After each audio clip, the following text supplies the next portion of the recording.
Uncle, Mami, selama pandemi kita kan punya banyak waktu di rumah. Nah, mari kita isi waktu yang positif, salah satunya yaitu membaca buku-buku yang inspiratif juga. Nah, saya ada nih satu buku yang berjudul Unleash the Real You. 20 kisah inspiratif untuk mengeluarkan diri Anda yang sesungguhnya. Buku ini direkomendasikan oleh 29 tokoh nasional. Setiap orang memiliki hal luar biasa di dalam dirinya. Kisah dalam buku Unleash the Real You akan membantu mengeluarkan potensi luar biasa yang sesungguhnya dari dalam diri Anda. Mary Riana, motivator wanita nomor 1 di Indonesia dan Asia. Unleash the Real You by Tony Yoyo, penerbit PT LX Media Komputindo, Kompas Gramedia. Setiap orang merupakan sebuah mahakarya hebat yang masih berbentuk sebongkah batu. Unleash the Real You berarti mengeluarkan diri kita yang sesungguhnya merupakan mahakarya hebat. Caranya adalah dengan membuang bagian-bagian yang membuat diri kita tidak hebat dan memperbagus bagian-bagian yang membuat diri kita hebat. Tony Yoyo. Chapter pertama berjudul Almost No Room for Excuse. Secara kesehatan dan medis, kita mengenal terjadinya penyumbatan pembuluh darah yang bisa berakibat fatal bagi yang mengalaminya. Sebenarnya, dalam pencapaian kesuksesan dan kebahagiaan, juga ada yang menjadi penyumbat atau penghambatnya di dalam diri kita.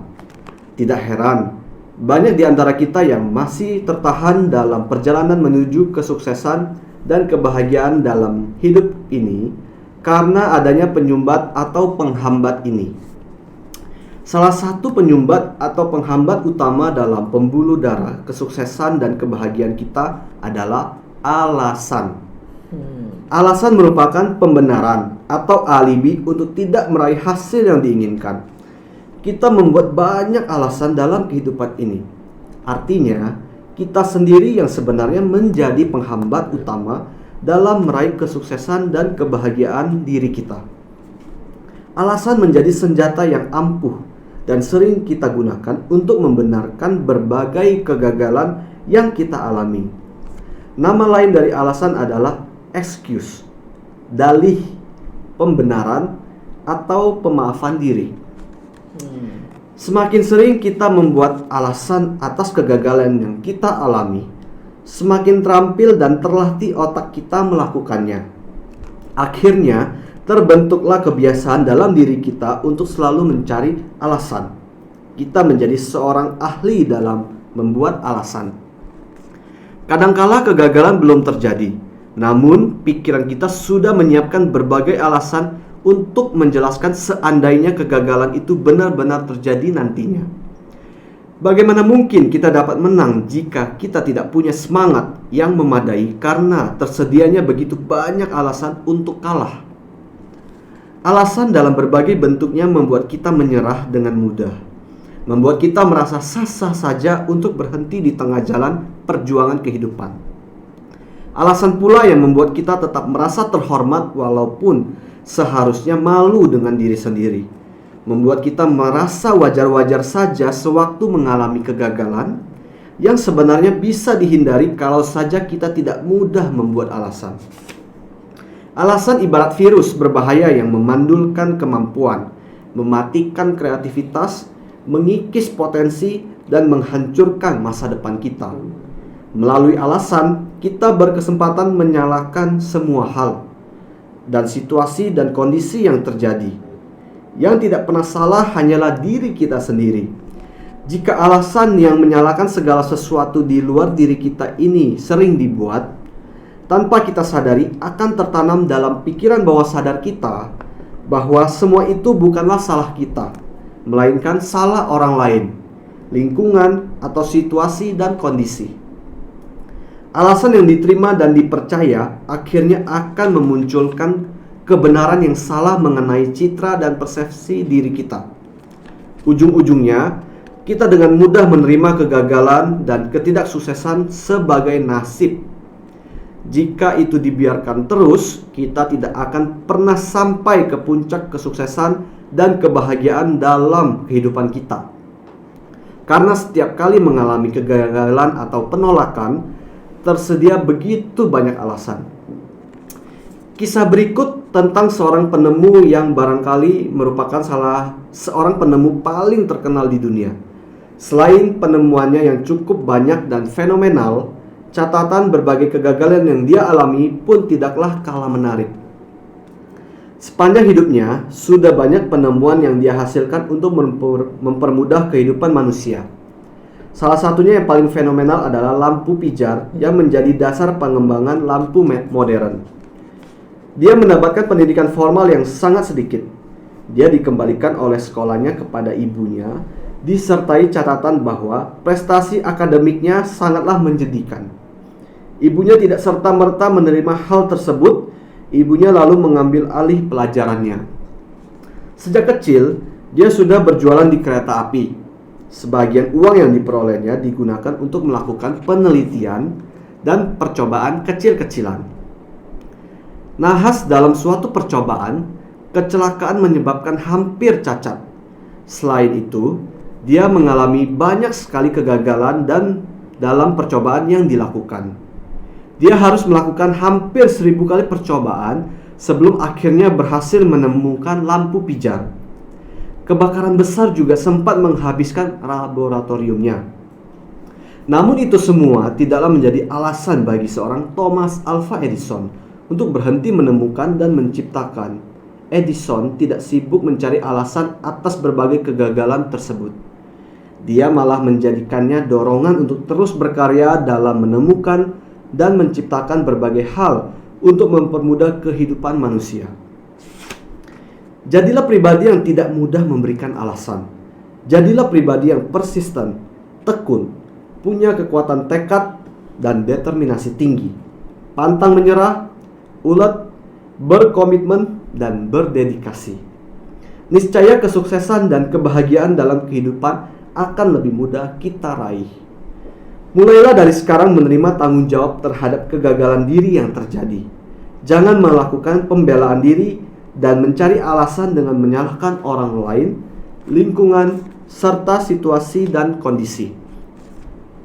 Jika kita gagal, kita mungkin harus melakukannya lagi dengan cara atau pendekatan yang berbeda. Kita haruslah menjadi terampil bukan dalam mencari alasan kegagalan, tetapi dalam mengetahui berbagai cara yang gagal sehingga keberhasilan menjadi semakin dekat.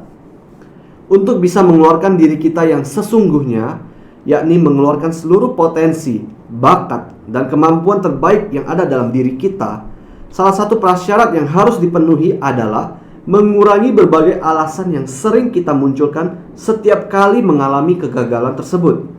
Alasan-alasan hanya akan memperkokoh pintu yang menghalangi pengeluaran diri kita yang sesungguhnya. Nah, bagaimana menurut Uncle komentar mengenai buku Unleash the Real You yang chapter pertama ini tentang almost no room for excuse. Kita selalu ada alasan nih.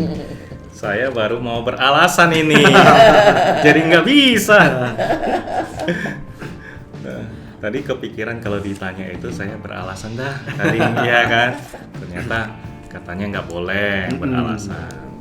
Buku ini bagus banget ya. Jadi ada kalanya kita, termasuk saya, itu suka terlalu sering dan menganggap itu wajar, benar, bahwasanya kalau memberikan alasan.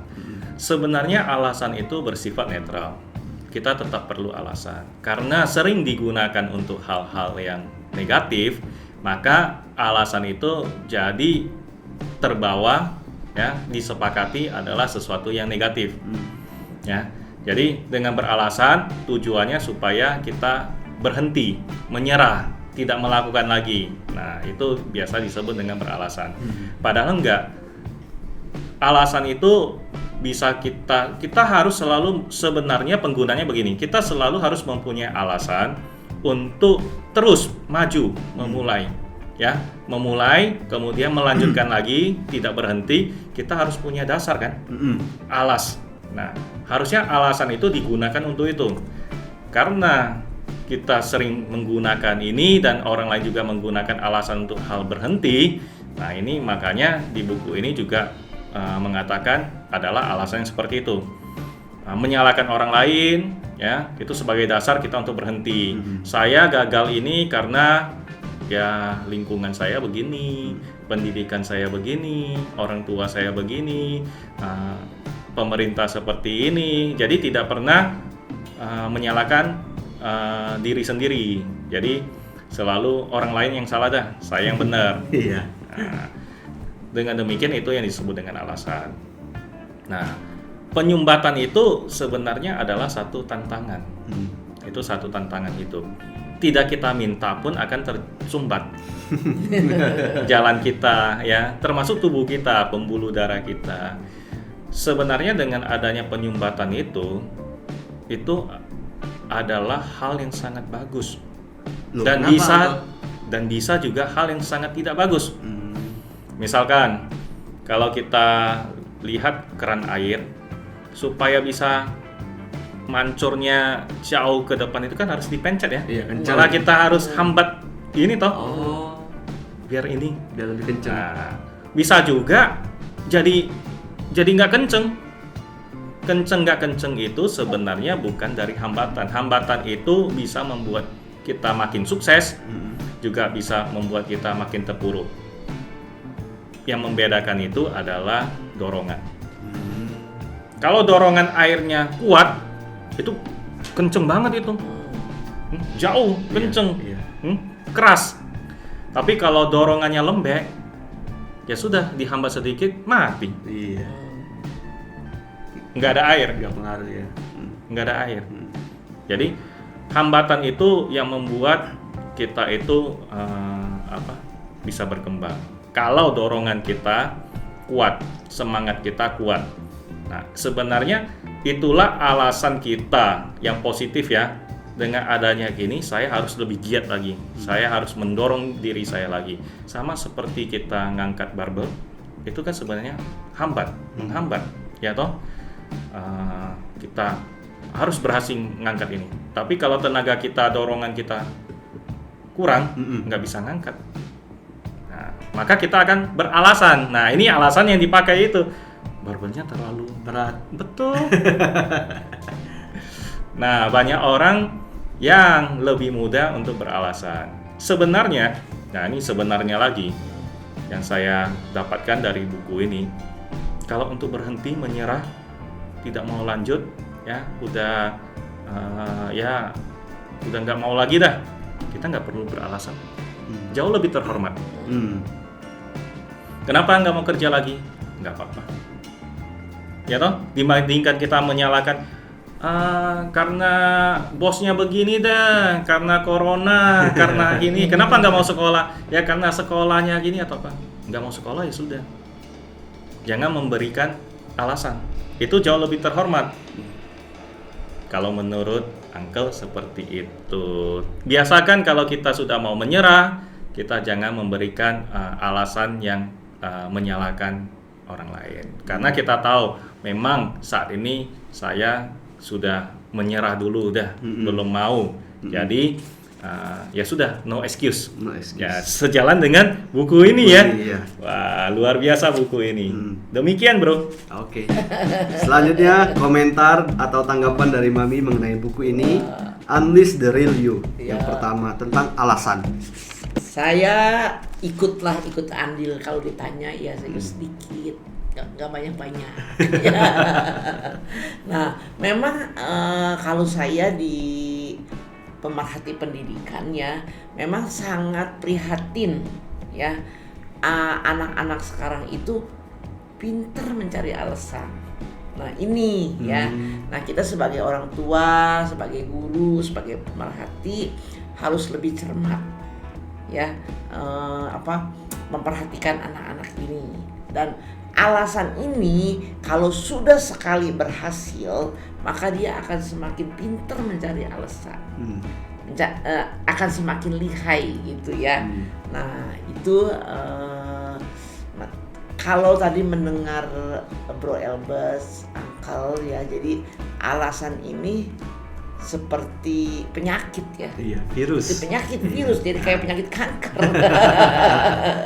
Ya, kalau nggak buru-buru dipotong, dia akan terus berkembang dan ini akan menjadikan sisi negatif ya. Nah, jadi kita perlu belajar banyak dari buku ini ya. Nah, terus ada lagi nih untuk yang terakhir nih. Alasan ini punya banyak sekutu. Bersekutu nih dengan hal negatif lainnya. Itu yang perlu kita cermati ya. Jadi jangan sampai kita punya alasan yang bisa bersekutu dengan hal-hal negatif lainnya. Seperti itu Bro Elbes, Uncle.